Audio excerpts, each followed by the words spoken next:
اور جب موسیٰ نے اپنی قوم کے لوگوں سے کہا کہ اللہ تم کو حکم دیتا ہے کہ ایک بیل ذبح کرو، وہ بولے کیا تم ہم سے ہنسی کرتے ہو؟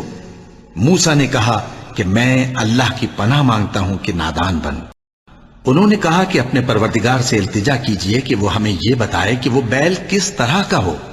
موسیٰ نے کہا پروردگار فرماتا ہے کہ وہ بیل نہ تو بوڑھا ہو اور نہ بچڑا، بلکہ ان کے درمیان یعنی جوان ہو، سو جیسا تم کو حکم دیا گیا ہے ویسا کرو۔ انہوں نے کہا اپنے پروردگار سے درخواست کیجئے کہ ہم کو یہ بھی بتا دے کہ اس کا رنگ کیسا ہو۔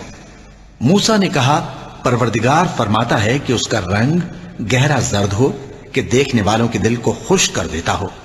انہوں نے کہا اب کے پروردگار سے پھر درخواست کیجئے کہ ہم کو بتا دے کہ وہ اور کس کس طرح کا ہو، کیونکہ بہت سے بیل ہمیں ایک دوسرے کے مشابہ معلوم ہوتے ہیں، اور اللہ نے چاہا تو ہمیں ٹھیک بات معلوم ہو جائے گی۔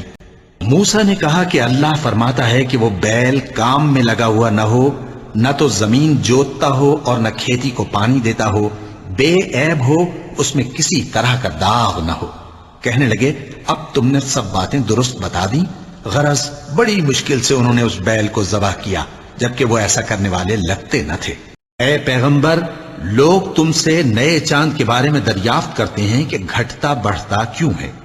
کہہ دو کہ وہ لوگوں کے کاموں کی میعادیں اور حج کے وقت معلوم ہونے کا ذریعہ ہے، اور نیکی اس بات میں نہیں کہ احرام کی حالت میں گھروں میں ان کے پچھواڑے کی طرف سے آؤ، بلکہ نیکوکار وہ ہے جو پرہیزگار ہو، اور گھروں میں ان کے دروازوں سے آیا کرو، اور اللہ سے ڈرتے رہو تاکہ کامیاب ہو جاؤ۔